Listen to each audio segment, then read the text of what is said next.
Yo, what's up, people? Welcome back to another video.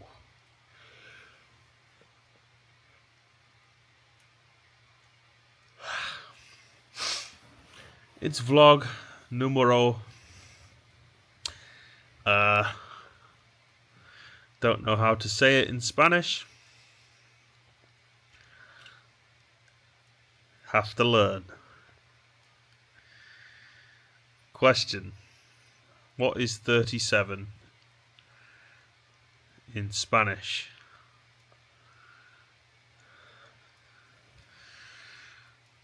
I should learn as many languages as I can. That's going to be a new goal that I've got. Current goals are learn to play the piano, learn to play the guitar, learn a new language.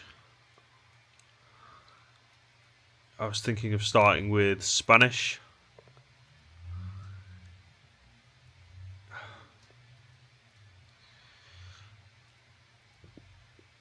So, I just got a quote for how much it would cost to remove a lot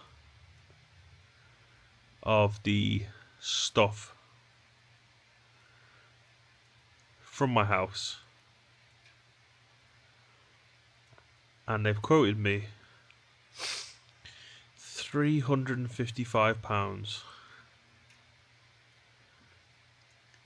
I can't believe it, but I've got to spend my money on something. Sometimes you don't just spend money on acquiring things, you spend money on de-acquiring things.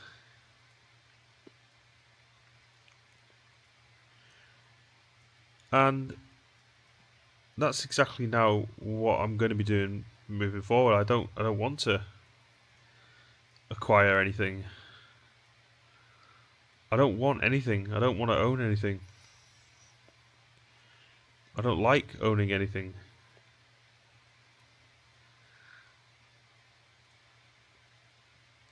That's where I'm going. It's a total exaggeration what I just said. There's a much more balanced way to say it. But that was the overly emotional, extreme way.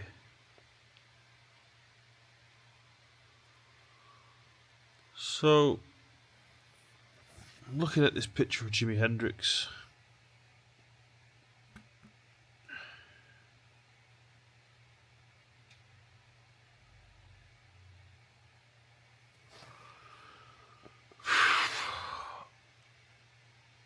I'll read some more of this book at some point. I sort of lost my interest in reading the books on camera. I still like reading. I read all the time, just as everyone does. You have to in order to survive in the world we live in. You're constantly reading things. If you say you don't like reading, then you're just unconscious of the fact that you're doing it constantly. And also, you're forgetting to appreciate all the times that you do like reading, which there's lots of them.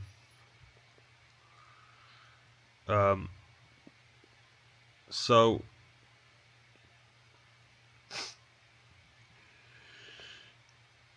I'm now thinking about when they this clearing people, the removal services. I don't know what the name is of it, but I'm thinking about when they're gonna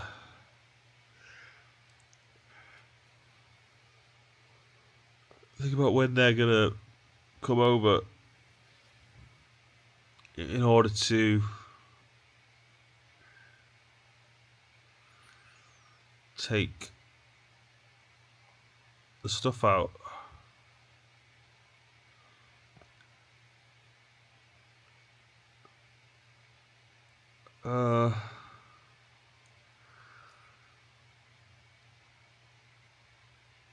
I think I told them Monday or Tuesday would be good. But basically, I'll let them know tomorrow. Or not tomorrow, actually. I'll let them know on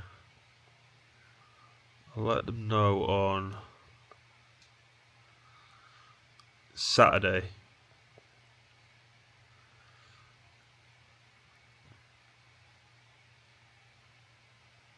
When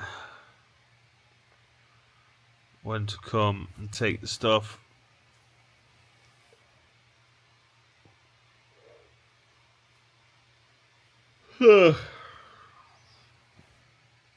So I've just been laying here. I've just been listening to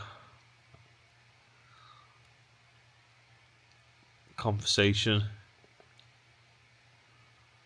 between two people. But I've had my eyes closed, and it was good to just listen to their voices with my eyes closed and not actually watch the podcast like I often would. I often would watch and listen. But it seemed like a nice idea to lay here with my eyes closed and just to listen to the sound of their voices.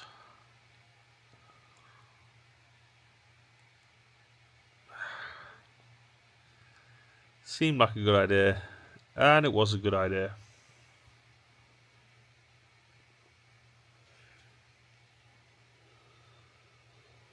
So, as it's getting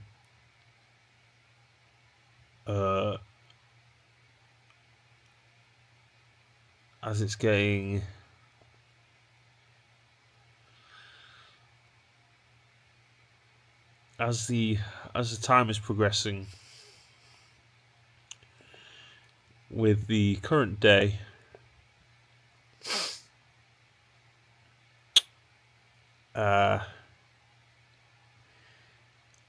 it means that I start to think about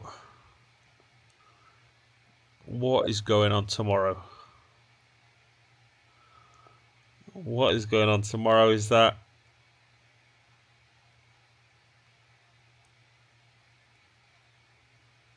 not a lot.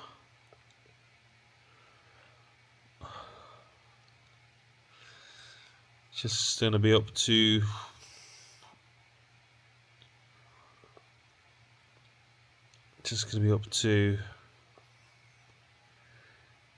whatever I want to, really.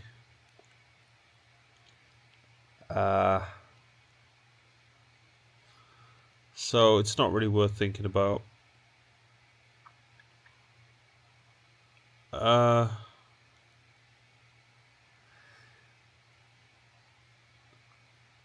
This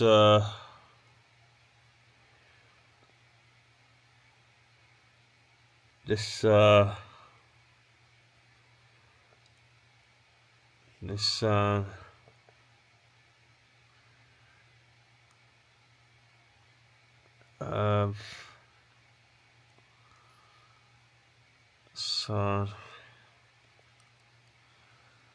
Sad.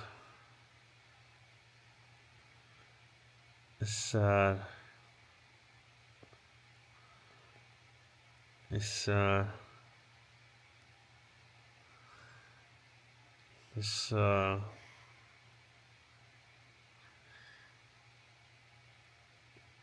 It's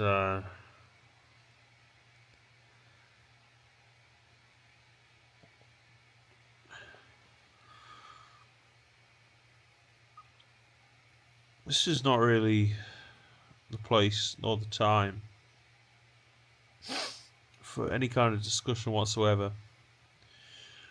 Yet, here I am. Cameron, the camera, is still here. And you don't like that. But I don't like you.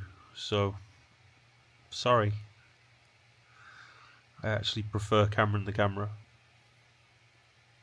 And I think I will. So, do what you want to. I'll be alright.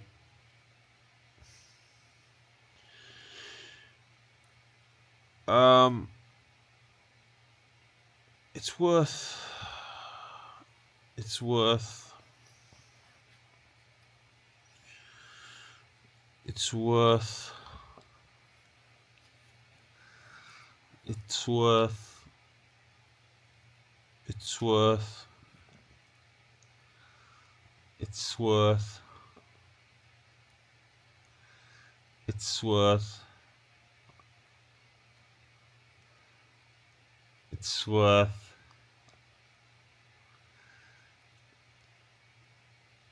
It's worth.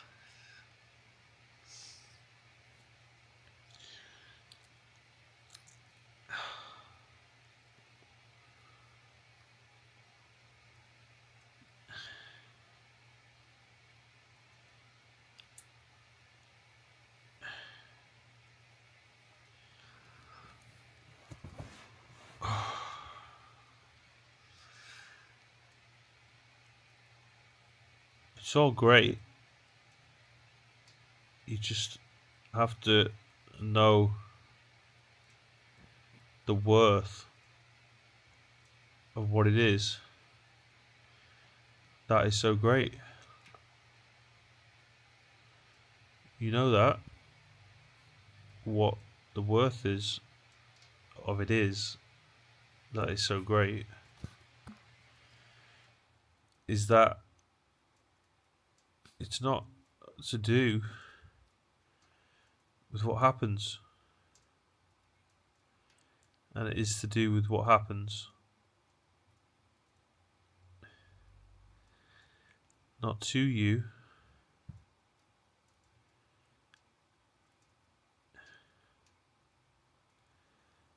That's that. You think you have to explain what is happening.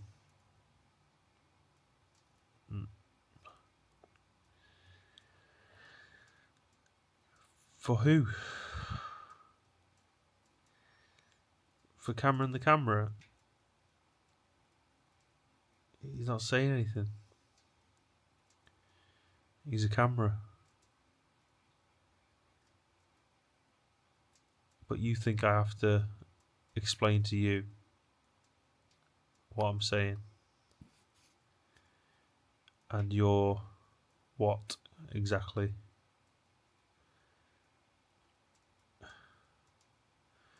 Not anything that I can understand. So what's the point of you? You think you must exist. So that's what matters.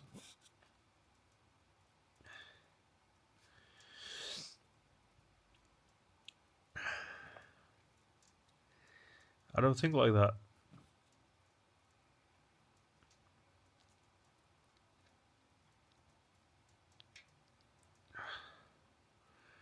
I think that you think like that. But I think that you're not like me.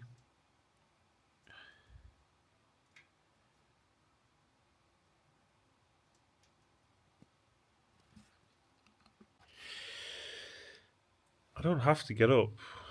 Well, I want to get up. That's the difference. You think that you don't want to because you think that someone else thinks you have to. Or if no one else thinks that you have to, or what if it just doesn't even matter? Why is that voice there? Why is that thought there? Why do you care anyway? Can't you pick? Can't you choose? Can't you decide what you do? What you think? Why are you letting these thoughts invade your head? Why are you stopping yourself from getting what you want to? It's not affecting anybody else. It's not causing them any kind of issue. Apart from it's disrupting their power struggle in terms of how they feel this level of dominance with their psychology affecting you and manipulating you. That's not required for you to continue on. You're wasting your time giving a shit about what idiots think. Why would you do that? Why don't you just get up and go? You have nothing stopping you but a thought, and you think that thought has any kind of important structure to it. It's not anything at all. It's just the echo of your father's stupidity and his arrogance. And you don't need that. Realize that he is a fucking idiot. You are way, way, way more intelligent. Switch that on. Tell him to fuck off. Call him a cunt. Tell him you fucking hate him. You've got nothing to do with him. Tell him to piss off. He has no interest in telling you what to do. He's got nothing to do with you.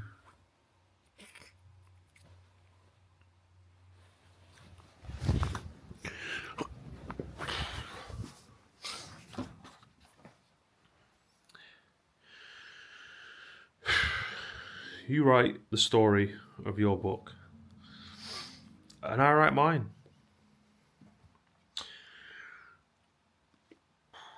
Whether someone else cares about it or reads it or shows an interest in it, I don't care about.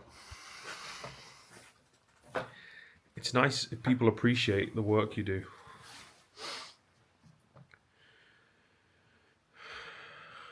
But if people have their criticisms,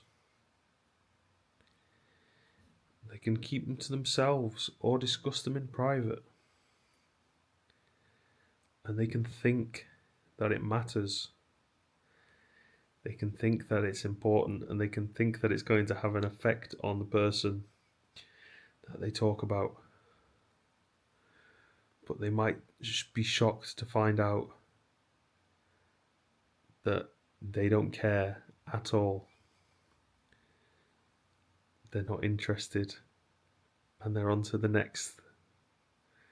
And they're on to the next. And they're still caught up in all of that shit, thinking that's what you are. You're not that even slightly. They have no idea. They think they've outsmarted you. They don't realise how fucking stupid they look. Like, literally complete fucking idiots. No intelligence at all. Thinking they can tell me. They know better. Okay, go for it. Tell me. Tell me exactly how you know better. Do you know what I'll do? I won't hear you out. You won't get your chance. I won't be there.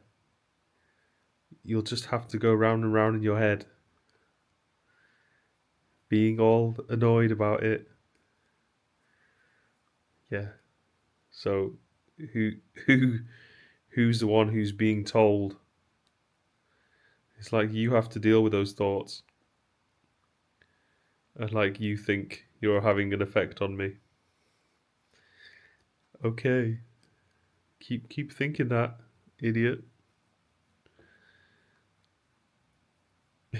You can't even put an intelligence. You can't even put an intelligent sentence together. That's how much of an idiot you are. And you're there with your literary criticisms, and you think that I care. uh, Dummies, man. How can you be so arrogant? How can you be so detached from reality? How can you be so thick, so inexperienced, and then be willing to like show that off to the public, thinking that's great? You're the laughing stock of the entire public community. People say like, "Oh, there's that idiot," and you think that's me. That's not me. That's you. I'm still awake. I'm good. I survived having lay down. I don't always survive having lay down. I quite often end up asleep. There really are many things to do in life. And there are many kings positions to take. Take all of them. Sounds good to me. Today's video is sponsored by Heinz Baked Beans. It's not really. Please don't sue me. It's fine. No one watches these. I mean, maybe they will in like 10 years. So that's who I'm talking to all this time. Maybe they will in 20 years. Maybe they will in 50 years. Maybe they will in 100 years. Maybe they will in 500 years. We don't know how much YouTube is going to exist in the grand total summit of all the videos on the internet. This could go on much longer than you think it will. I've thought about that because I'm not stupid as fuck like your dummy little dickhead brain. Just go think about it. Stop being a fucking idiot. I like to lie down because it's so comfortable.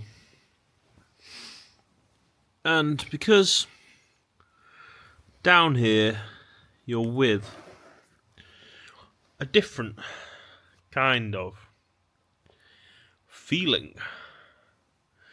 The energies in your body, which are dependent upon you remaining upright, shift and alter as you shift and alter your own self into different positions that are not different at all.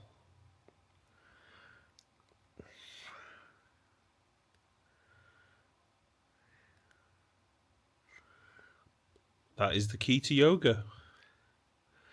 Here is what it says in the book. You think I'm talking? You don't see the book of life that I'm holding on to, that's always behind the camera. I'm just reading from the script, mate. You think this is to do with me? Another reason you're a fucking idiot. Dumbass. Stop being so stupid.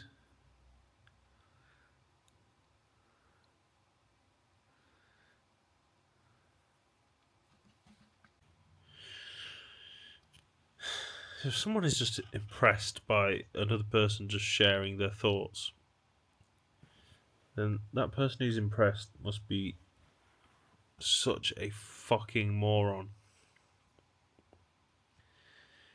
I can't stand stupid people.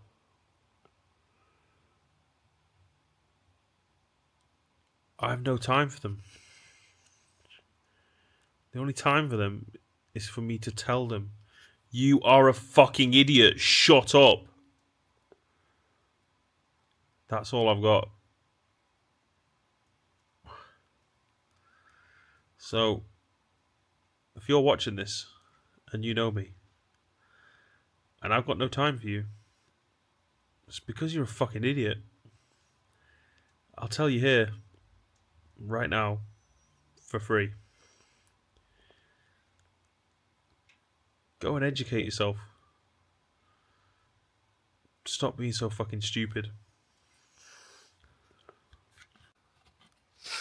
I wish I could make something that would be as good as what I watch. Or better than that. But I think that it's got to be for me. Whatever it is that I'm creating. And if it's not for me, it's just not me to do that. It's just not me to do that which is not for me. It's just not me.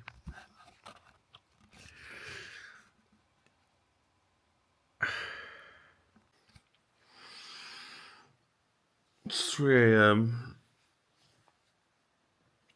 Just woke up. Feels as though I've had enough sleep.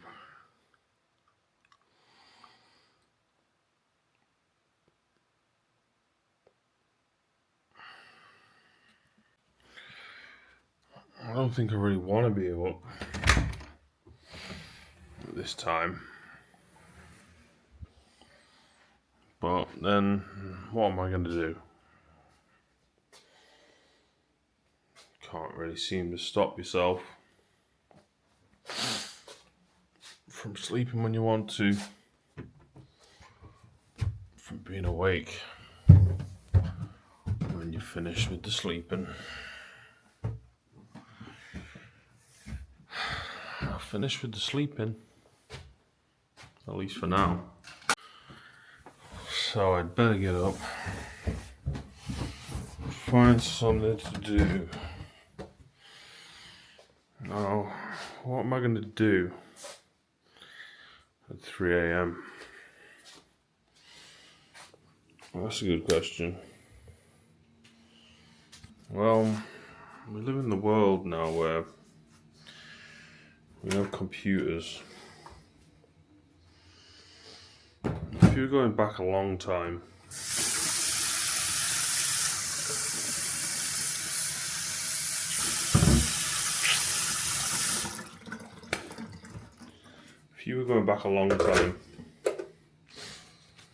and someone woke up at this time and they asked themselves, well, what should I do? Well, they may have a partner that was also awake, so maybe they would help to provide them with some answers. But an answer for them might be, well, you could write. You could start writing. And then the question would be, well, what should I write, or what could I write? I guess the answer is you could write anything. I started writing on Notepad on the PC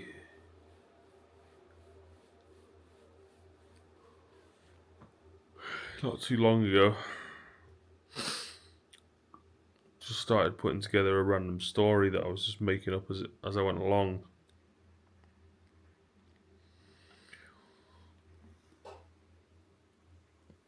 I wouldn't mind doing some more of that.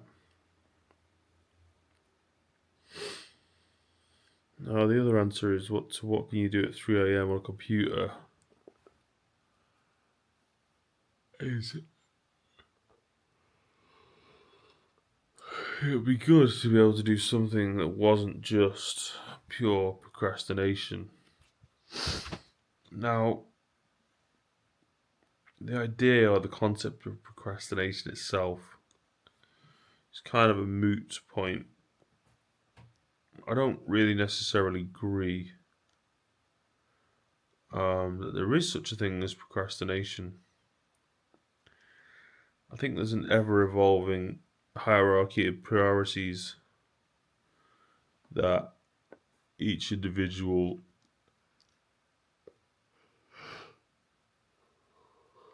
decides for themselves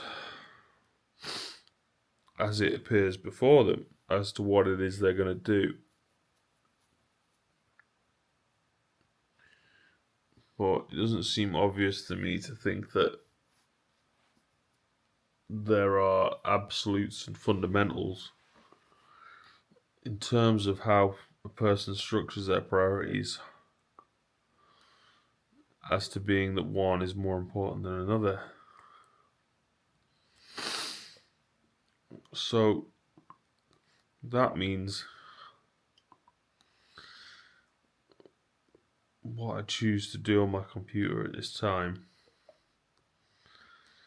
is up to me. But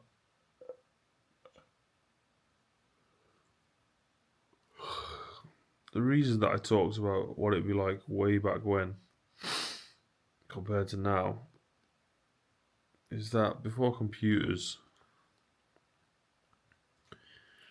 there's no option to just start clicking on random things on the internet and see what happens. Start watching random YouTube videos and see where the algorithm takes you. And the reason I mentioned procrastination is because that's the kind of activity that sometimes gets correlated with the idea of procrastination. Just watching YouTube video after YouTube video. Is it really such a bad thing to educate yourself, to expose yourself to ideas and people and different cultures and entertainment and philosophy and all the different subjects that are covered in a vast variety of videos on YouTube, and how much great content there is out there. And then these lazy hypocrites just characterize watching YouTube videos as procrastination. Well, why is that? Is it just that anything that you don't make money from is seen as procrastination?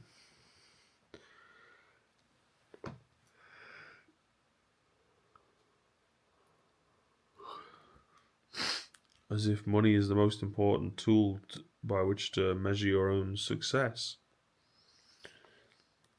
And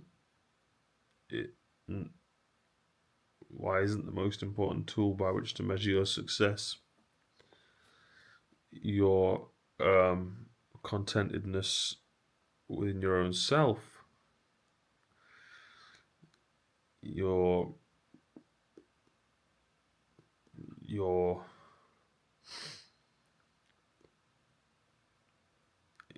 the expansiveness of your developed philosophy? Are those not valuable things to have in a way? And the idea that is associated with that is that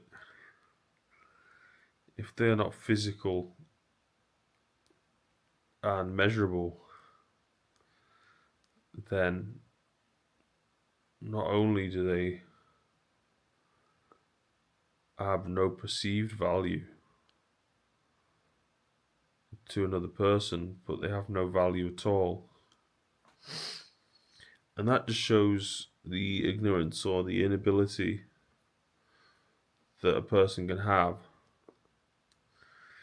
to recognize the qualities in another's soul developmental process in comparison to their own. If you can recognize the developmental process of your own soul intelligence, then you can recognize that in another person. And if you can value that, if you know the value of that within yourself, then you know the value of it within another person. And here's the real interesting part. It's the degree to which you've completed this level of soul developmental processing that actually directly correlates to your ability or inability to actually make money anyway. Intelligence is a huge factor in your ability to actually succeed in the world.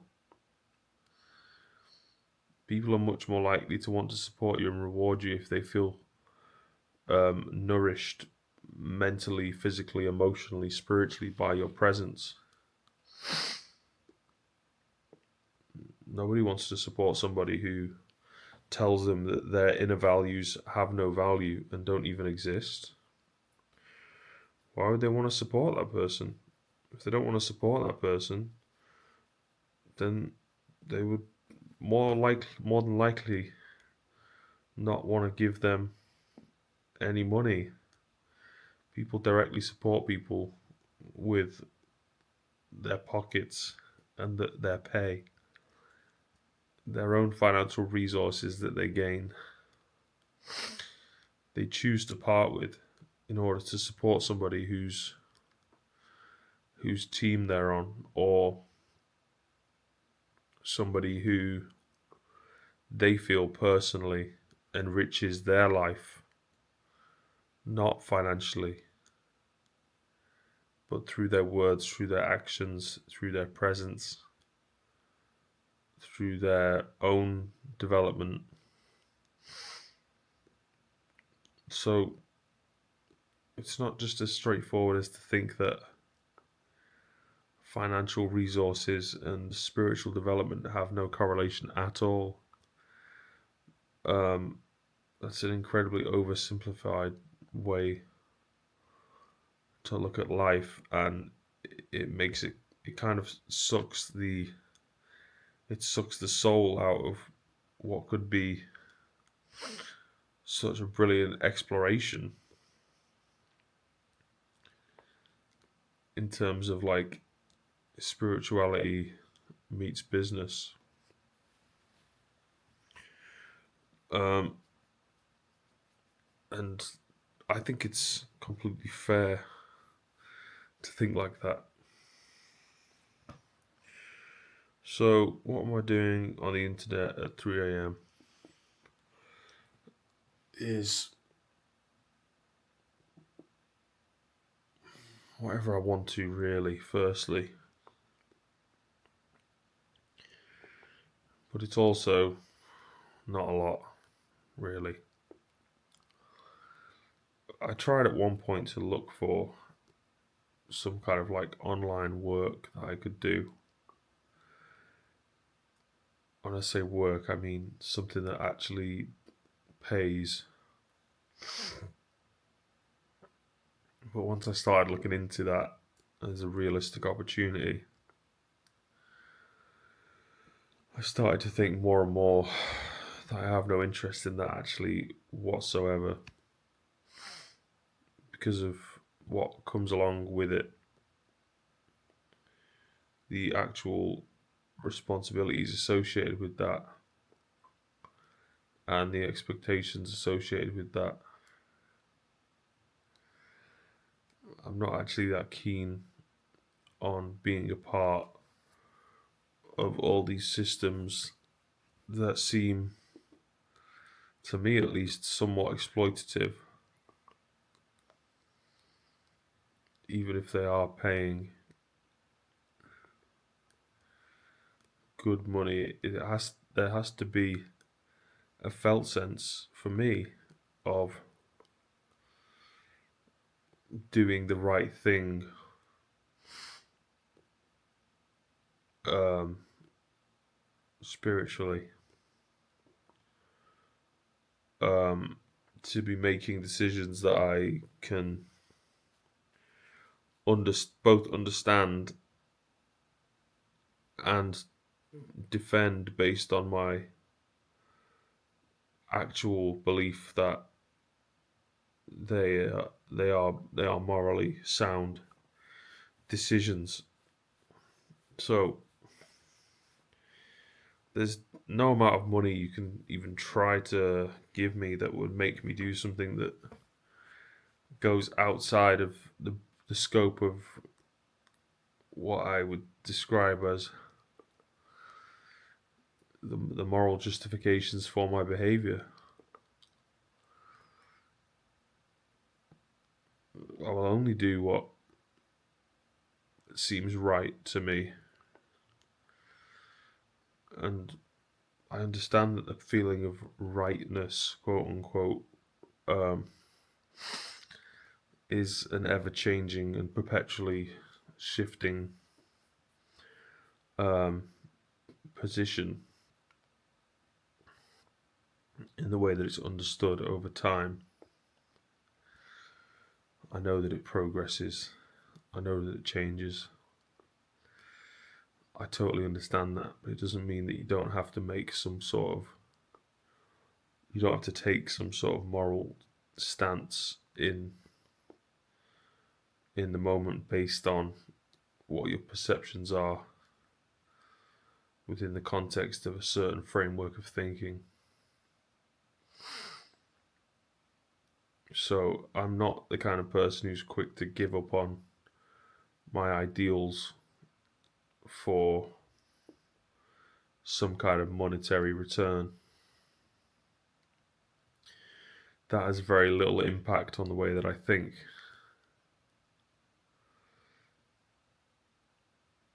I have no real interest in getting money if it's a trade-off for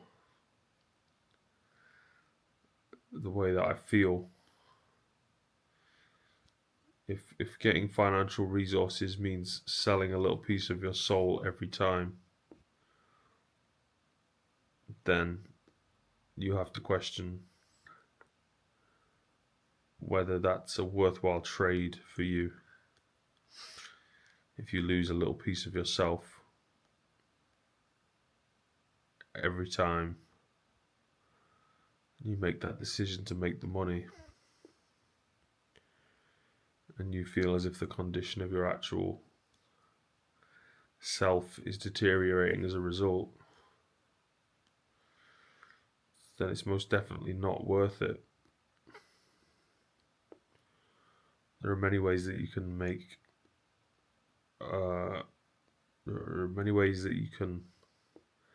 find and arrange the acquisition of resources that are totally acceptable to your own personal moral framework. And if you find situations like that, it will make much more sense to you in every dimension than it does to keep accepting what you know to be dirty money.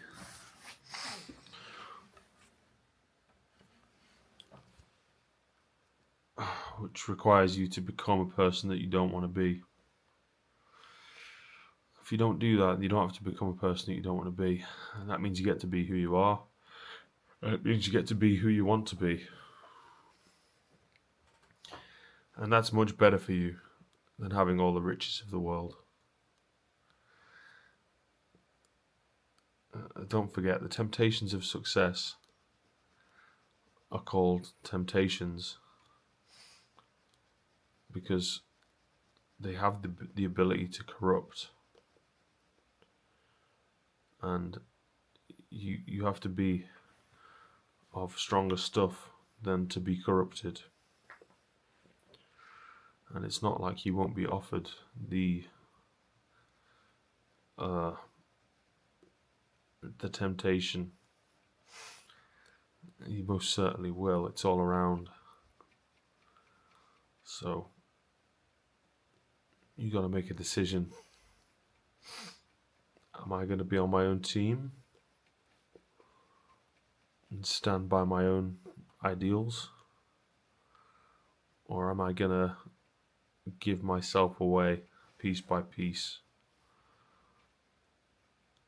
to a person that does not want me to succeed in a personal way?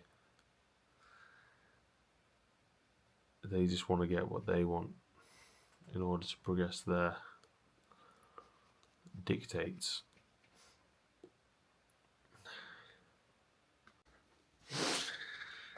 If I wake up in London, I'll always have somewhere to go. I'll always have something to do. If I wake up here, I won't leave the house.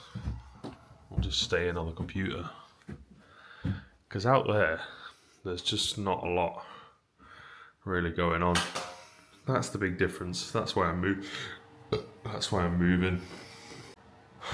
Having said all that, I can see myself in London still being exactly the same as I am now, spending a lot of time on my computer, but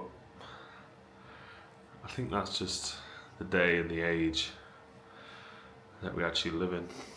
We all spend a lot more time on computers than we used to, whether those computers are phones or tablets or laptops or PCs. There's just so much more going on the internet, and it's not dependent upon time at all. Doesn't matter if it's 3 a.m. There's plenty going on the internet. Whereas if you go outside, there's really not much going on. But there's really not much going on outside at all now anyway, compared to how life used to be. And that's why. It's all because of the internet. That's why all the shops are shutting. That's why the town centre has become this well-documented dismal wreck in the UK. That's why there's so many empty shops and businesses in every single town and city across the entire country. And it's been very well documented by YouTubers who travel around. I think we personally need to go back to encouraging people to go out and interact more, and to create groups where they have the opportunity to interact with each other. It's much more interesting to get together with a bunch of people who all have different opposing ideas. But because of all these internet echo chambers, that's exactly what people who are ideologically stunted would be most afraid of doing, is to even slightly be confronted by person whose opinion varies from theirs in any possible way. I mean, there's no merit in cowardice, and there never has been, as far as I know. I think that's quite common amongst average working people, is to not have the same respect for cowardice and the encouragement for echo chambers as these people that we see attempting to monopolize conversations now currently do.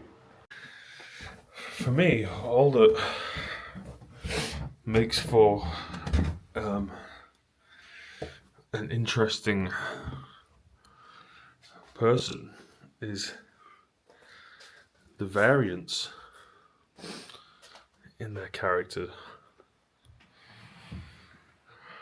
not what we share. People stand out to me as interesting because they have a different view to mine. To realize that is something I find stimulating. It's not always pleasant, but many people have many unpleasant kinds of views. It doesn't mean they're not right to feel that way.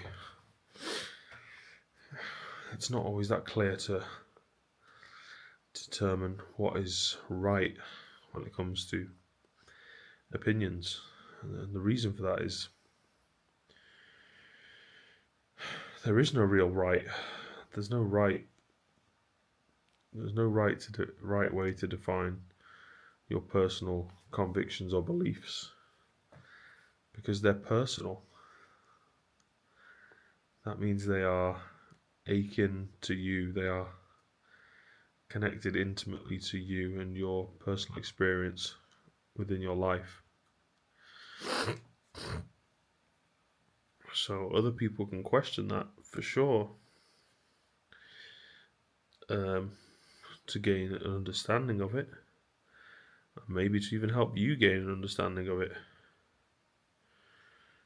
But your opinions aren't correct, neither as they are incorrect. Opinions don't come into the category of correct nor incorrect. Correct and incorrect applies to things like maths equations. 2 plus 2 equals 4, correct. 2 plus 2 equals 5, incorrect. That's the right way of using that.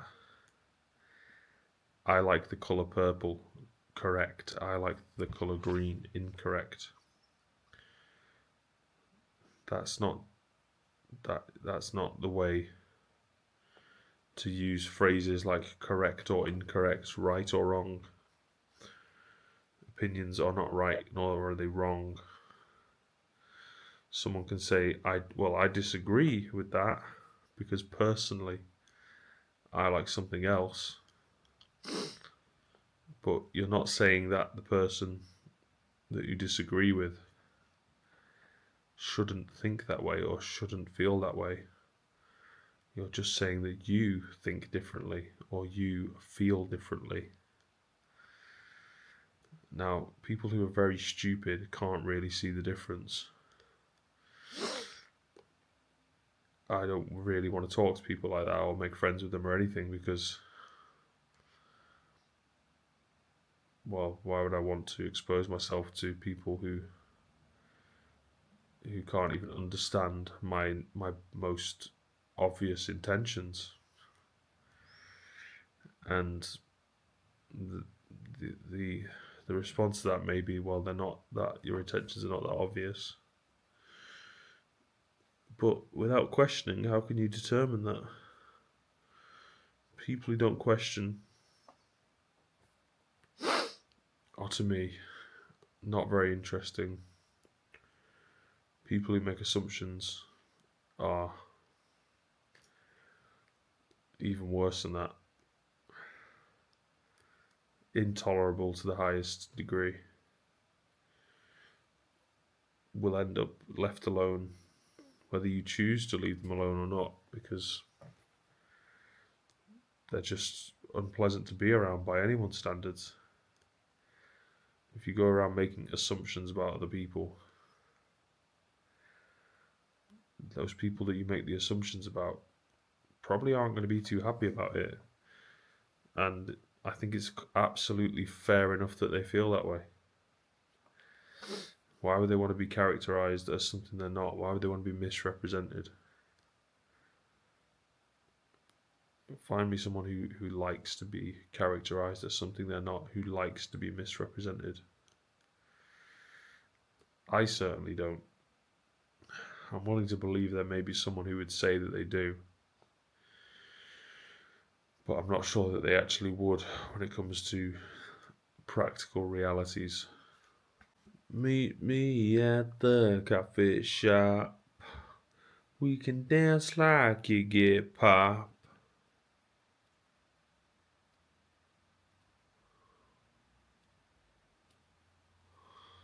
I don't really want to just keep watching Jordan Peterson and Joe Rogan talking,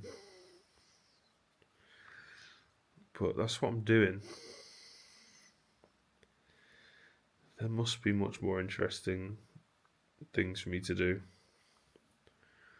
Even at this time, 3:46 a.m. I don't know what. I'm still thinking that the solution to this is just keep moving. And it's really hard to actually find out how that is in any way feasibly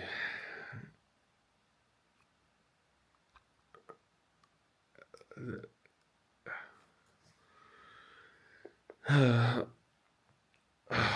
I'm trying to say is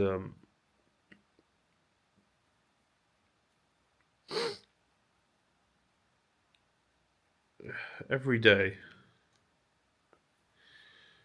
when I wake up in the morning, if I know that when I step outside the door, there's a place there that I've never been to before,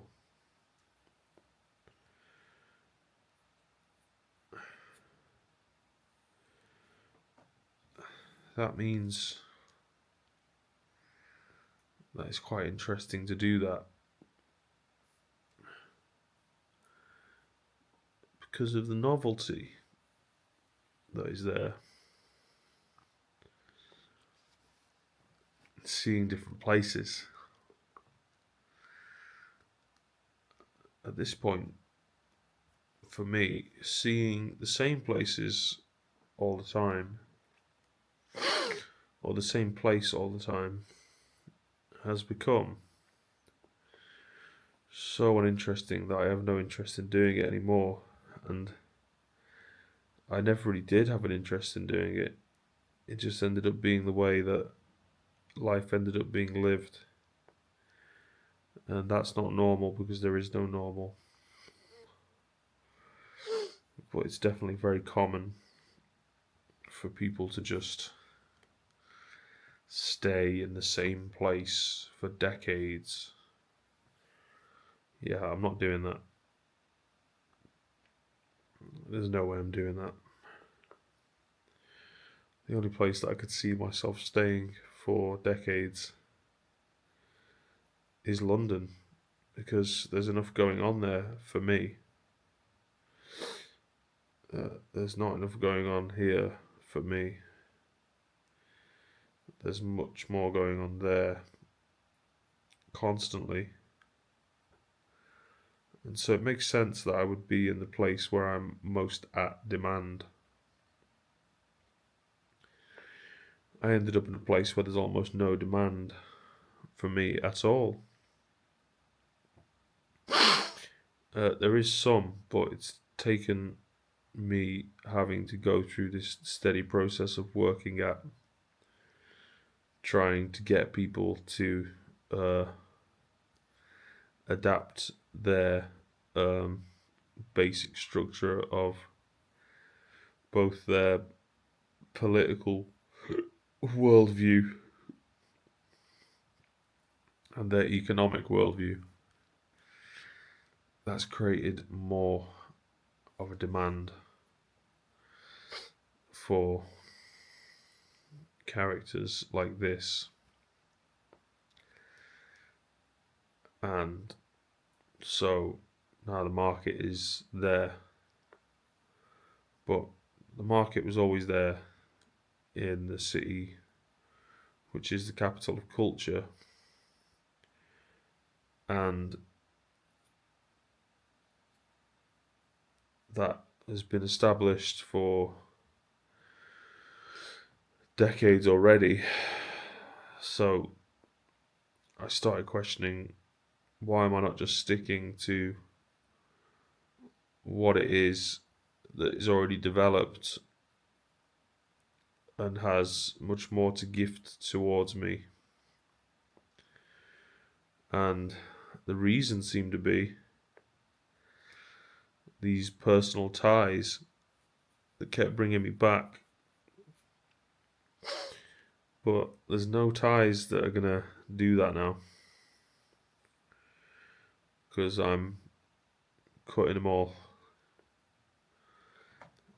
And absolutely 100% for the best. I'm not being dragged down by absolute fucking morons anymore.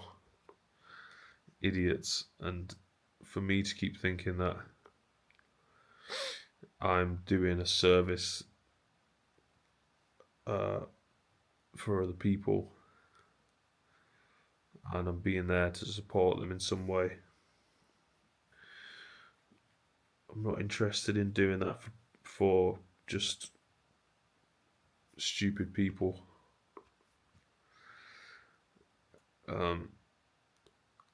So I'm going back to the place where people are much smarter, they're much more intelligent generally, and also they're actually developed in their ideals about working in specific areas of interest that I actually have a correlated interest in. So that means there's much more justification for my actual physical presence to be available.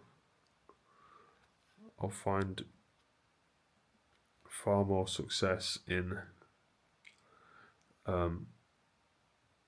terms of the levels of personal fulfillment that I associate as being important to me by going to the place where I'm most appreciated and where the ability to grow is far more dominant in the culture. So that's what's going to happen with absolute 100% certainty, without a doubt. And then I'm never looking back ever again. I'm never coming back to this place. Like, the idiots are just going to have to keep bumping up against each other until enough of their brain cells collide to actually form a thought that could be described as, you know, somewhat creative. And the likelihood of that happening is almost zero. I mean, just the level of the stupidity is unfathomable unless you actually see it with your own eyes. The underdeveloped nature of the brains of human adults how is it? How do you get to such an age and have such an underdeveloped brain? I would think they must have been severely lacking in affection, and that's how you end up like that. But it's not good at all taking that out on other people. Uh, is such an issue. Like, be stupid all you want, but just try not to be stupid in a way that actually hurts people. But the issue is that they're too stupid to even understand that or to even think about that. Like, I think if you're going to be stupid, at least be clever about the way that you're being stupid. Like, do it in a controlled manner. Don't just be an absolute, like, disgusting mess of a person. Because you're just making it so unpleasant for other people to actually be around you, to live anywhere close to your presence. Um, and then it's these groups of people that actually convince themselves that they're somehow in like the morally correct category. It goes back to what I was saying before about there's no correct opinions, but the assumption is because it's your opinion, it's the correct opinion. Well, guess what? Your opinions change all the time. So, and they will go from one thought to literally the exact opposite quicker than you could believe. So, how can you claim any degree of quote unquote correctness in your opinion when from one day to the next you think the complete opposite? Doesn't that mean your opinion is not correct? Doesn't that just prove that it is contextual? But unfortunately, they want to take their opinion outside the realm of that which it is, and they want to see it as something that it's not. And that means being insufferably unpleasant to have anywhere near you as a person. But again, the intelligence levels are so uh, stifled that the realization of any of this is just 100% unable to occur. Um, because the basic fundamentals haven't been set up. They've not received any affection in their life that would put them in the place to be able to actually absorb information in a way that's useful. They're just miserable people who are in pain, and they're trying to pathologize that through the blame game, which is an awful game to play. Not only does it make things worse for the people that you um, expose to your horrible judgments, um, it also makes it much worse for yourself because now you have to deal with all the repercussions of playing the blame game. So it's people like this that really ruin neighborhoods and communities and make them just unpleasant places to live. And so I'm getting away from the not just the psychopaths, but the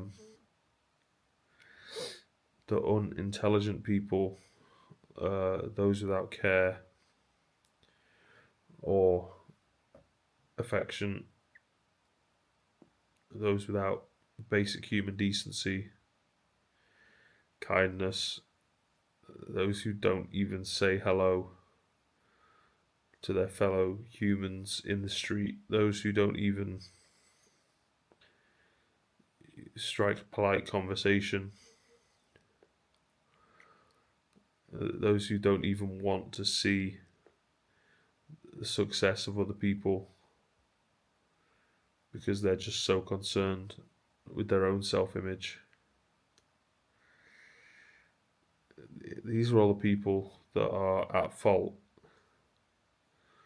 in their morals, in their unvirtuous behaviour. These are the people that need corrections in their pathologies and their thinking, and then in their behaviour ultimately. Because right now they're just creating what is going to be eventually down the line a pleasant community, but not until they enlighten themselves with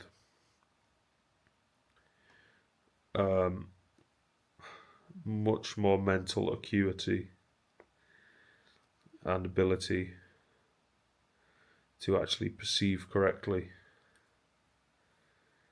the shadows of their delusions have to be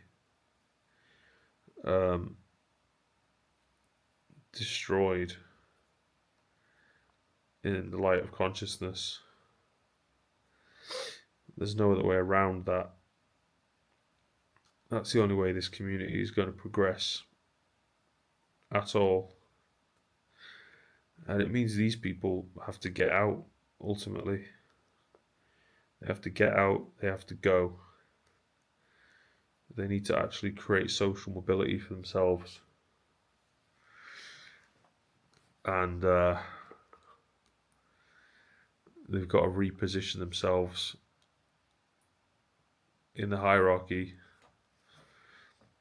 that is present,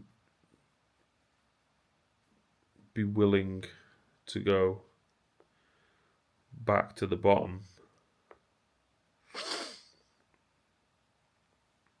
and not look for reasons why they're at the top, because they're just not. Truly, actually, and factually, they're not. They might have more than I think of value, but the chances of that are incredibly small. Not likely at all whatsoever.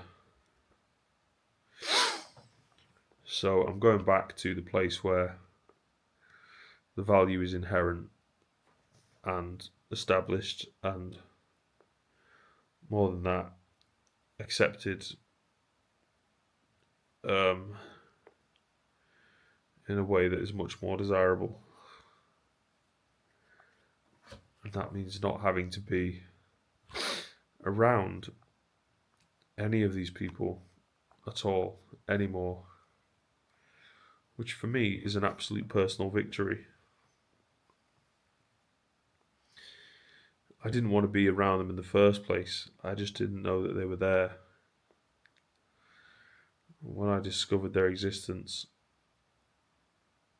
it was very quickly something that I realised I was going to find interesting in a way, but only in the way that you are interested in the results of a psychological experiment, like an IQ test, knowing that there's going to be something mildly entertaining about seeing someone who has no idea what they're doing. And it's quite disheartening to see how sad and pathetic people can be when it's guided by something that is so willful. Like they're trying to have a shit life.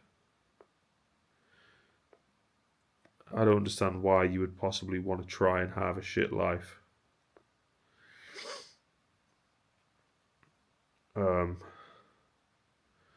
But that proves the levels of intelligence that we're talking about,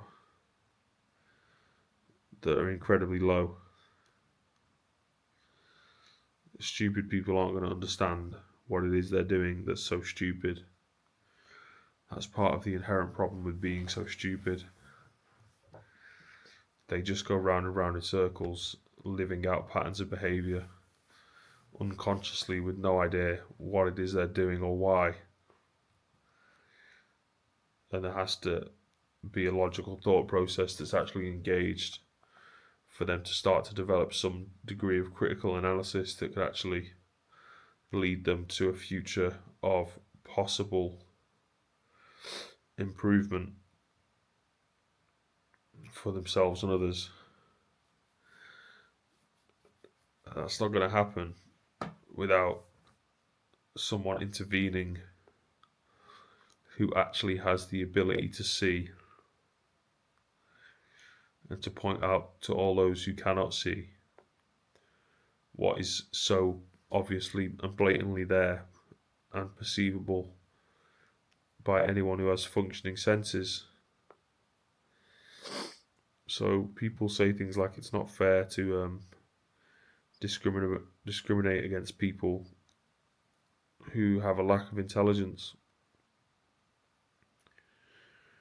But you have to discriminate against people with a lack of intelligence for your own protection. Otherwise, that lack of intelligence will lead them to create a victim out of you. You have to be intelligent enough not to let yourself become a victim of those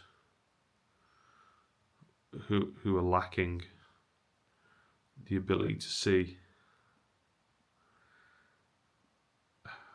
Blind ignorance only has aggression to defend it. It can only be removed by the pure light of conscious awareness. When realization dawns, then the ignorant and the blind become wise and regain their ability to see what is around them. Until that point is reached, there will be no peace.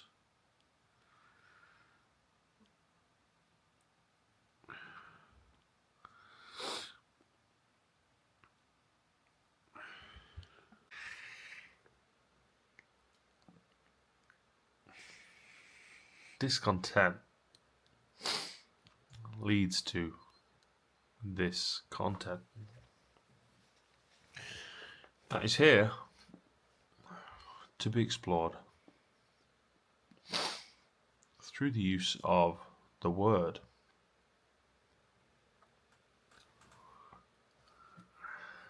As this is the prime motivating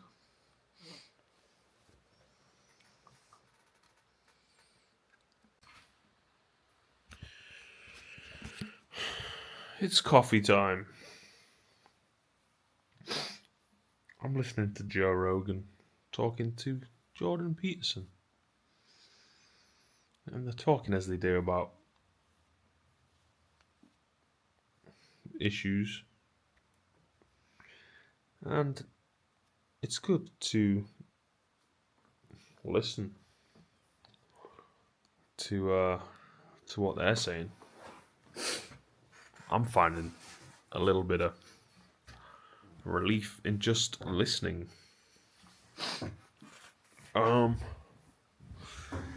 house is very, very, very cold. Even though the heat's on, I still feel cold. But I think it's just because it's basically just impossible to fight against the coldness of winter with the central heating of a house. It's much better to try than not to. But it's not. It's just not able to get to the levels of warmth and comfort that I would prefer. It'd be nice if it could. Hopefully in the future I'll find a better place where that is more of a possibility.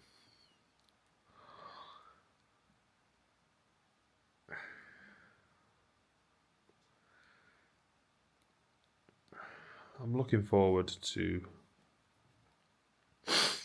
see the changes as they take place.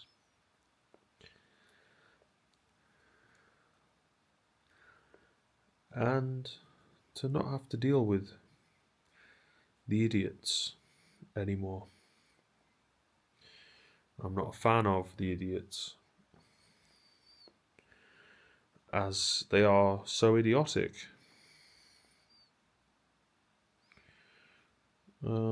But when I leave and I go where I'm going to go, I'm not going to stop going. I'm just going to keep going.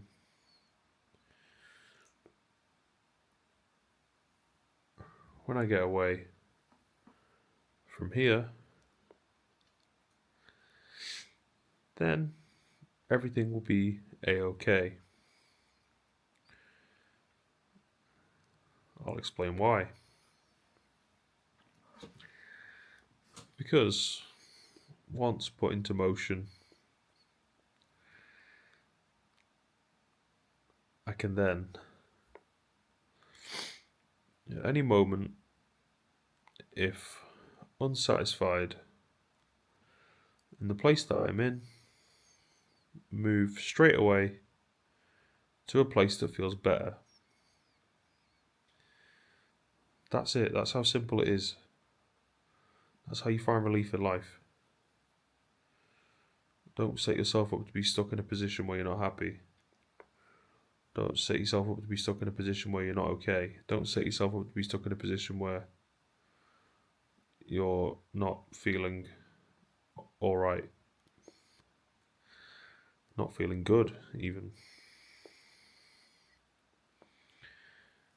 Set yourself up in such a way so that when you feel discontented with your environment, you can change that. You can move into the next and keep going no matter what, in order to get away from what it is that is bringing you down, that is making you feel the way you feel. And that will often just be the environment that surrounds you.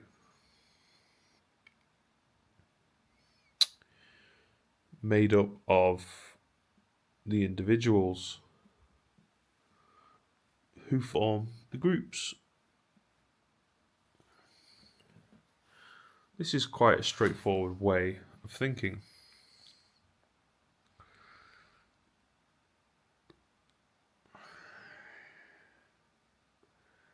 And I'm not going to be changing my thought process. Having understood this, it's so obvious. You have to be stupid to not understand what it is that I just said.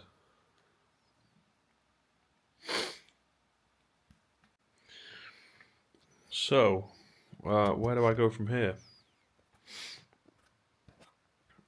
Good question. What I shouldn't do is be an absolute idiot, because that's obviously not a good idea. And what I should do is take a direction. Doesn't that seem incredibly obvious? Like, are you realizing how stupid you are? You must have to actually start to consider whether you're an idiot and realize that you are. That would be good if you did that. And you can stop bothering me and go get a life. Like, go get an actual life of your own. Unlike what you have now, you have nothing that's worth living for right now. Your quality of life is absolutely dreadful, and you think it's great. That's why you're an idiot. Okay, it's 5:33 a.m. and I've been watching YouTube videos and I'm thinking, basic combination, two things I do a lot of, and I'm thinking about what I should do for my YouTube videos. Just been watching the guy who goes out and he talks to people in the street, and he opens up conversations about different issues, and people have a bit of a debate about what they think. I'm thinking maybe I should try and do something a little bit like that at some point. But I don't know if it really suits me.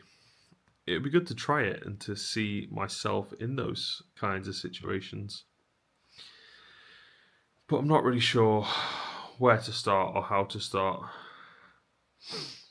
So I don't know if I'll do it. Until then, I've got to keep trying to make these videos somewhat interesting. But I do think, as long as I'm talking about my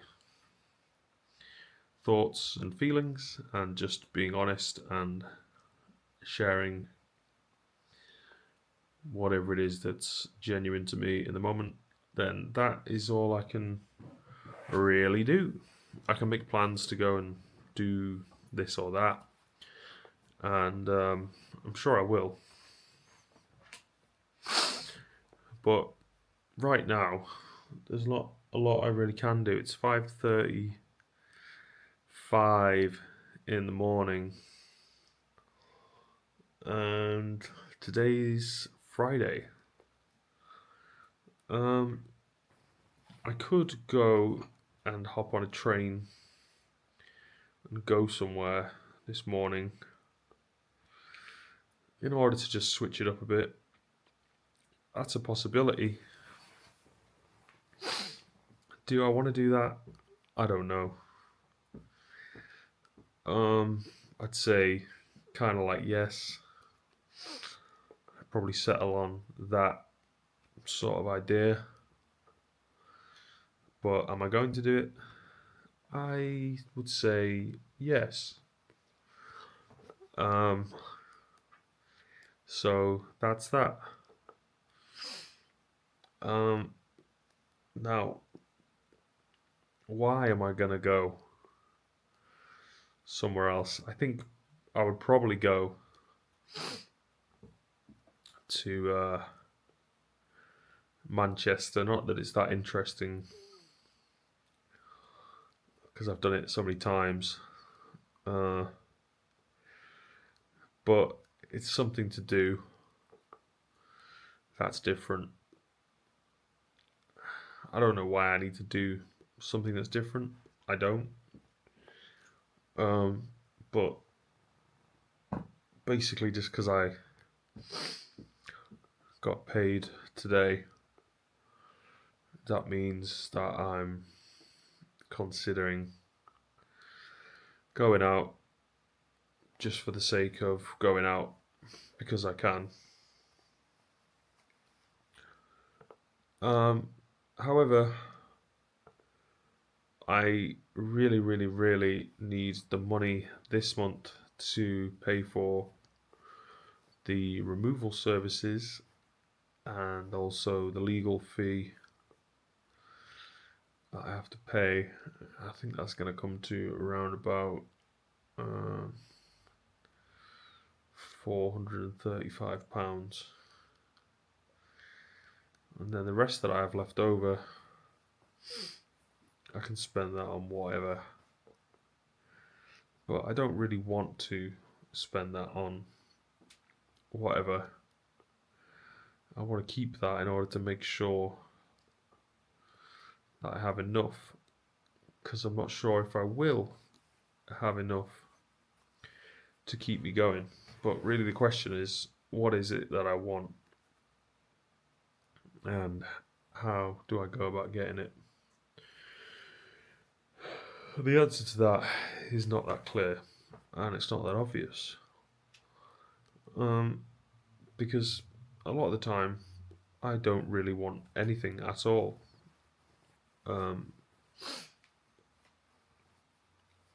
I do and I don't. It's more complicated than that, and that settles into this thought which just changes again.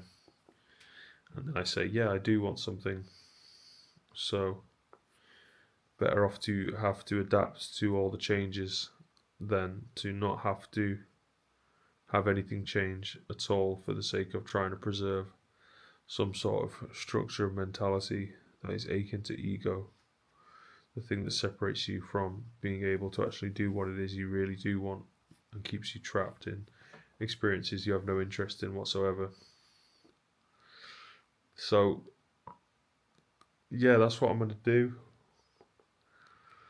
Is I'm going to get up and go. And I'm not going to do that. There's always a video to be made. Thinking there's not a video to be made is what stops a video from being made. A video has to be made. Why does a video have to be made? Because that's what I do. I make videos. So I've decided what I've decided to do. And the justification is that I've decided to do it. And that's all that really matters. It's down to me as to my own personal choices. If it's not affecting anybody else, then no one else should have a say. If you don't like the video, then don't watch the video. It's as simple as that. So, no one can really have any sort of criticism whatsoever of the fact that I'm making a video, because it's not affecting them.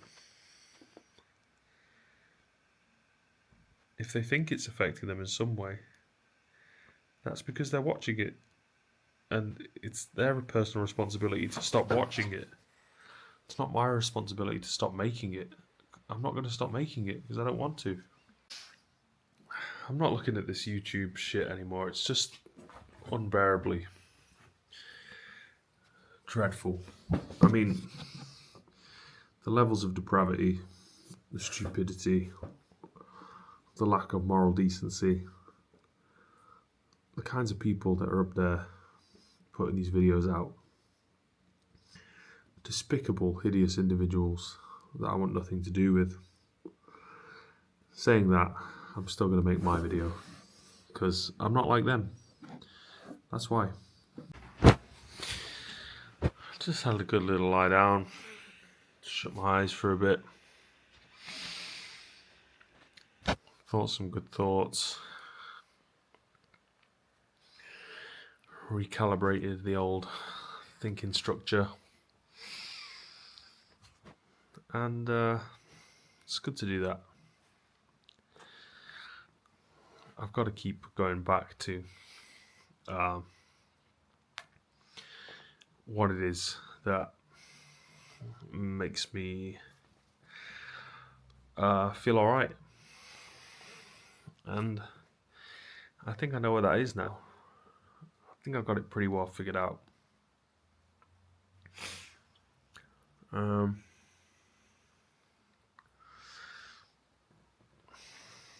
Moving ahead with today, it's now 7 a.m.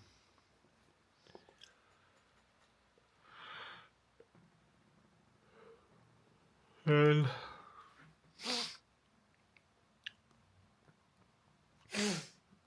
I'm going to think about nothing in particular. More so, just going to be focused on doing what it is that I'm doing. And I can explain what that is. Or I can keep it to myself. Both options are perfectly viable options. Now, I'm not going out anytime soon. If I do go out, it'll be when I've reached some sort of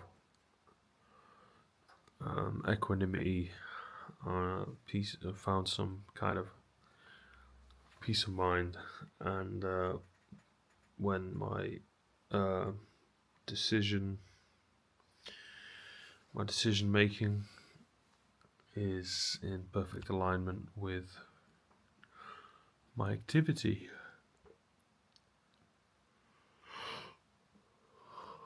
That'll be when I go out. Until then, I'm staying put here in a position that I'm most compliant with as being standard practice.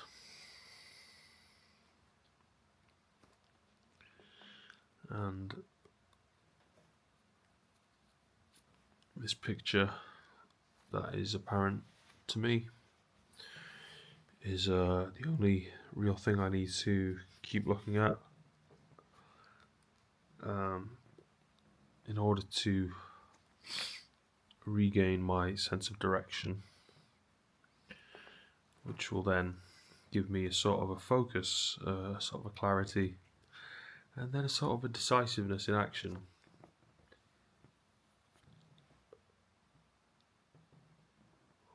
But it's not until that process has been completed that will be found to be absolutely 100% true.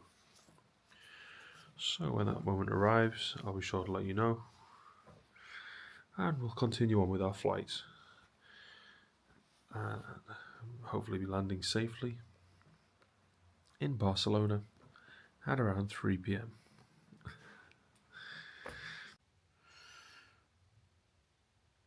I ended up going back to sleep. Now I'm awake.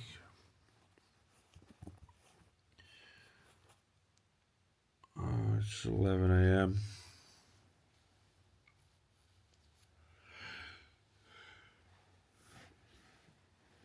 I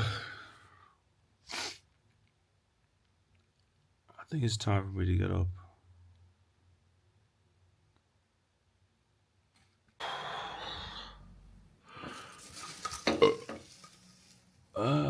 Looks like it's raining.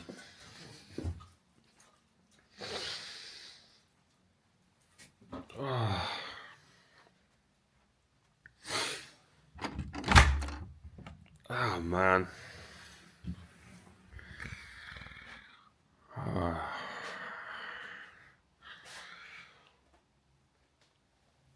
Suppose I better make some more coffee.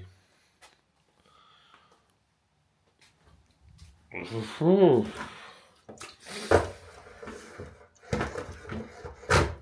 shit. My friend wanted me to meet him in town. I don't think I'm gonna do that. I do want to get more stuff sorted.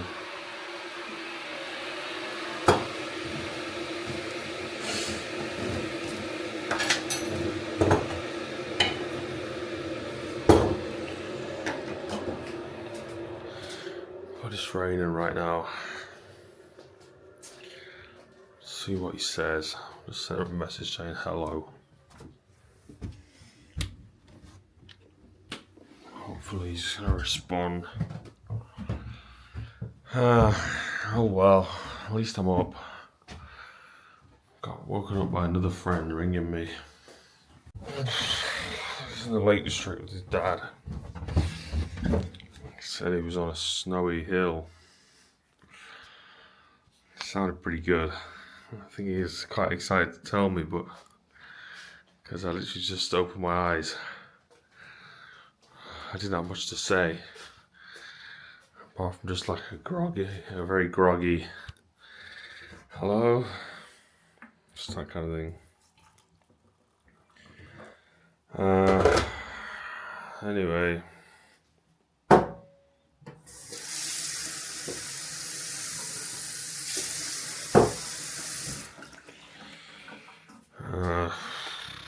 Another day.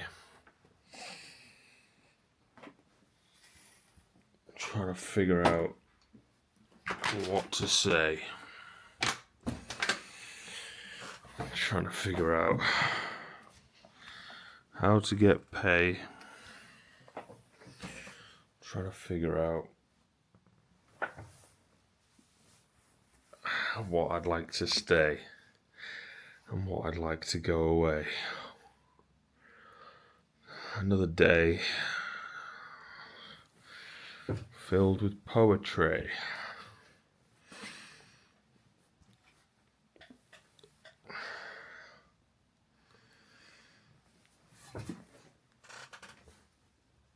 Oh God, I'm so tired.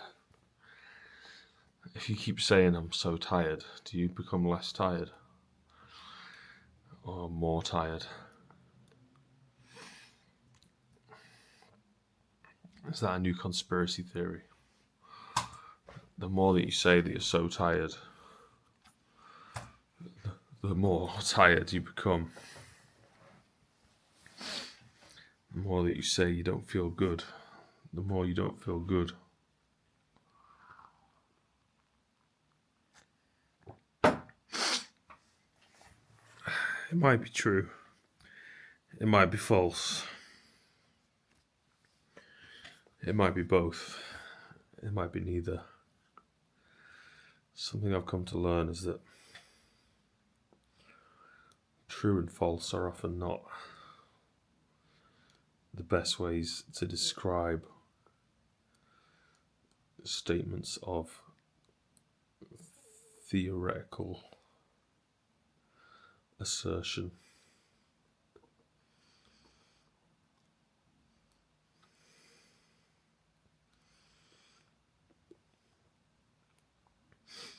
I think I could do with some company.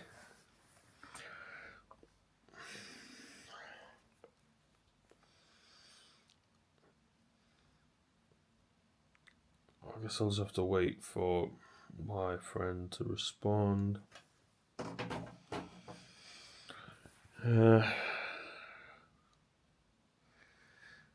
Till then, just going round in circles on the YouTube.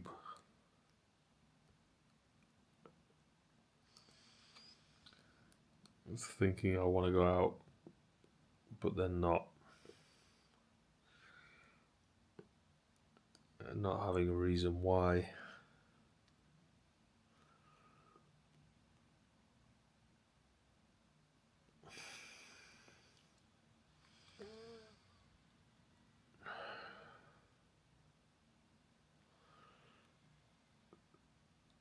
There's no real updates on what's happening.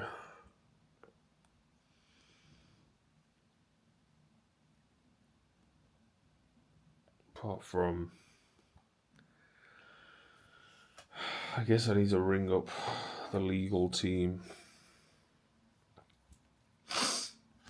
Yeah, I need to do that. I'll do it now.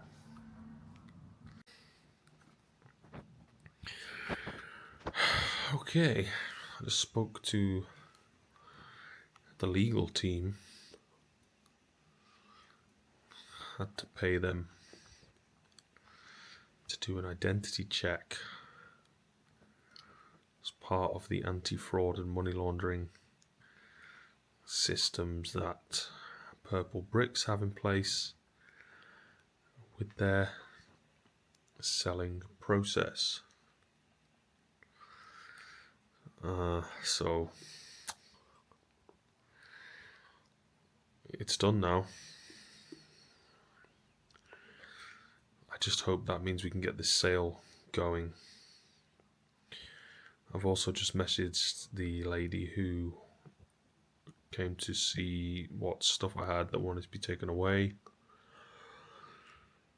and asked if she could come and collect that on Monday.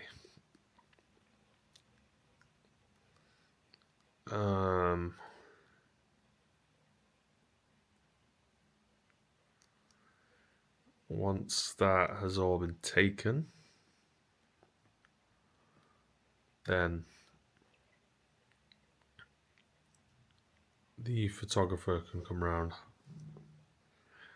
take the pictures, then the ads are going to go up.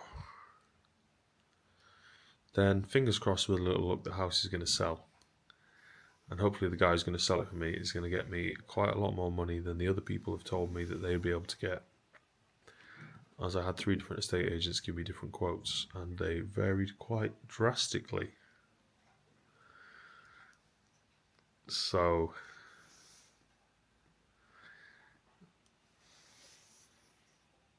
yeah, it's a bit of a crazy time right now.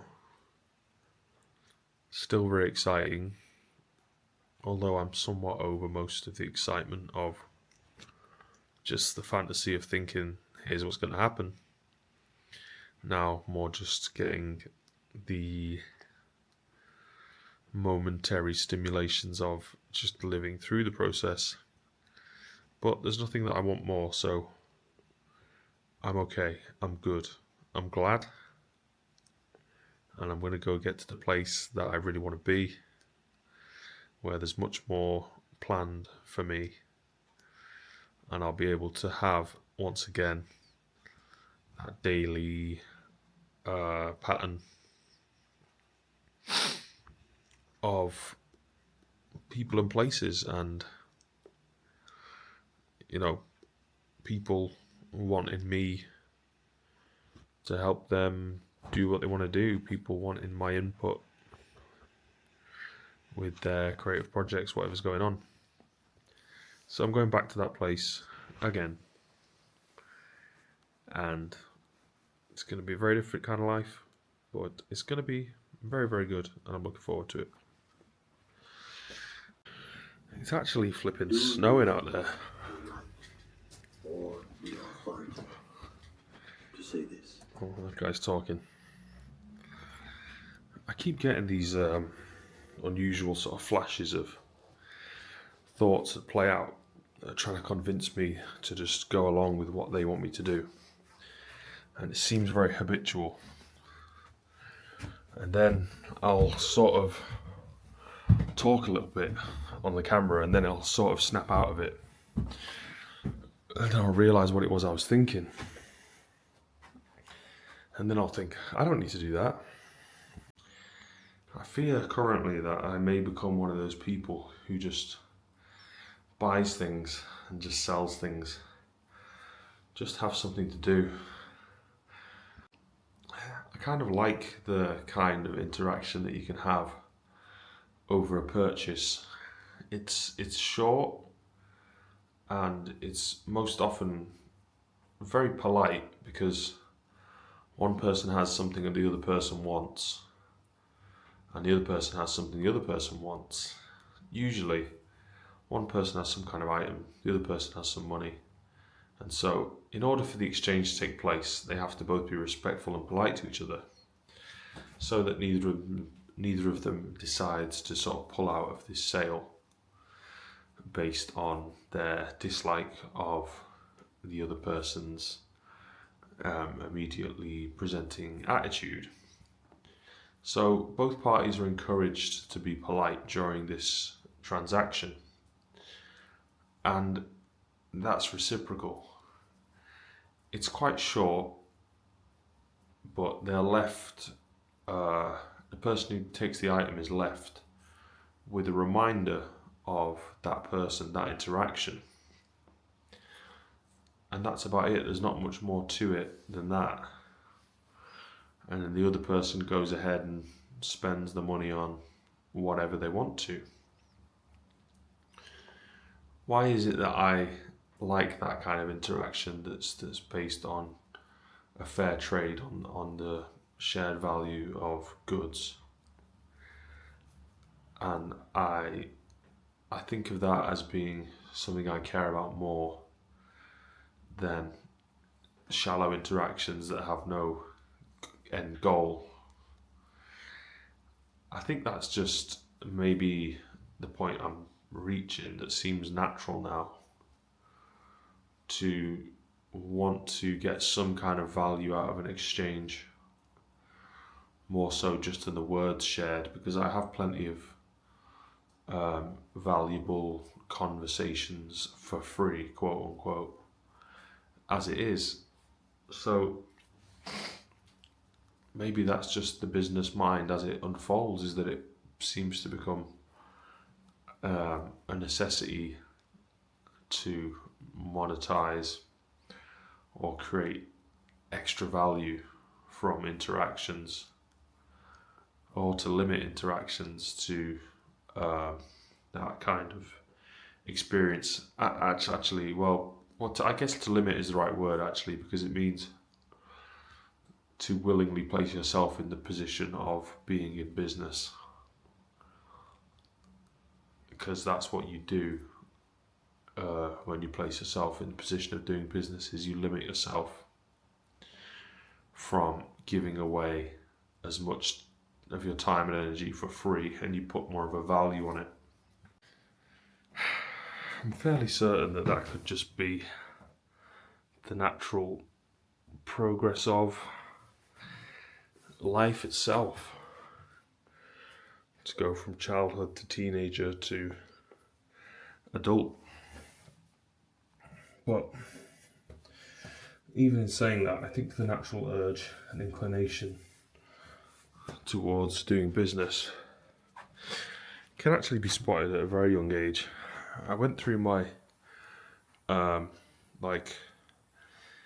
file, I suppose you'd call it, of basically it's all like mementos of stuff from throughout my life, like certificates and awards and things from school and stuff like that.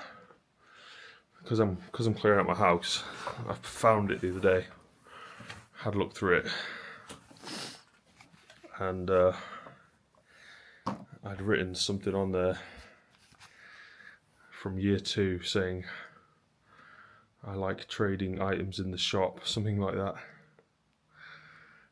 And I do remember having this natural feeling as a young person that I liked to do that kind of thing. I remember I used to try and make deals with a friend of mine on the break times at school. I'd be like, I've got this DVD at home. What DVDs have you got? Do you want to swap some DVDs? So I was always trying to swap DVDs with him. I don't know why. But yeah, it's just something to do, isn't it? And I think you reach a point in like the metaphysical development of yourself where you stop looking to trade just vibes and words and thoughts and feelings and energies, subtle energies, and you start wanting to trade the physical. I mean, for a lot of people, they don't even know about the subtle energies, and they just trade the physical. So I guess there's a swing that happens with them where it goes the other way. But for me, I think I've been so focused on all that stuff that I've not really neglected the physical, but it's not been my priority.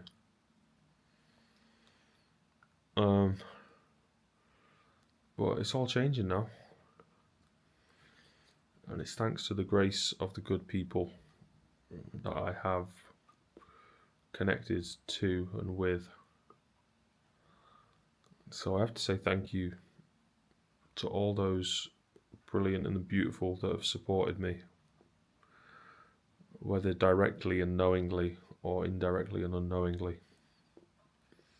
So I have the camera in my hand, so I can't do the prayer thing, but I'm doing the prayer thing with one hand. Maybe I'll just do this. So, thank you. I don't know why my pinky has such a big gap, but the other ones don't. Thank you. Thank you. Thank you. Thank you. You have been brilliant and beautiful. Thank you. Thank you. I love you very much. What am I doing? You know how many times I've said something during these vlogs, like 37 days of vlogs, and I've just gone, oh, what am I doing? But you know what? Some of those moments are some of the best moments. It's like the sting in the scorpion's tail. And when it appears, you get like a little shock of like, oh, what was that? Even if it's the words coming from your own mouth. But it's no biggie. I think I've learned by this point how to deal with my own utterances. And I think a good part of that comes from realizing you don't have to actually explain anything to anyone. Ever. You might want to at times. But when you don't want to, you just don't. And you don't have to let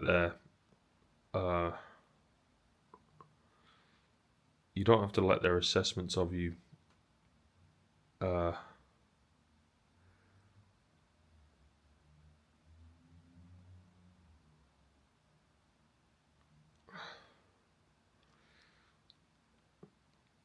you don't have to acknowledge their assessments of you. It might be unavoidable to be exposed to them. But there's no reason they should ever expect you to respond in any way. Because you don't have to. It's kind of like the police interviews. You don't want to say anything, you just say no comment. But even then, that's you're saying something. You just go. I mean, it's in the real world, quote unquote, you don't have to acknowledge anyone else's presence. You can just walk away from them. And then if you get like stalked or harassed, you have to deal with that.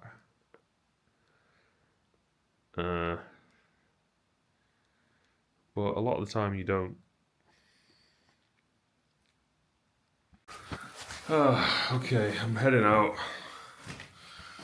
Taking a bag full of DVDs to the charity shop and getting rid of some rubbish. Oh, is that another bag of clothes or is that rubbish? Oh, I've got another bag of clothes in here.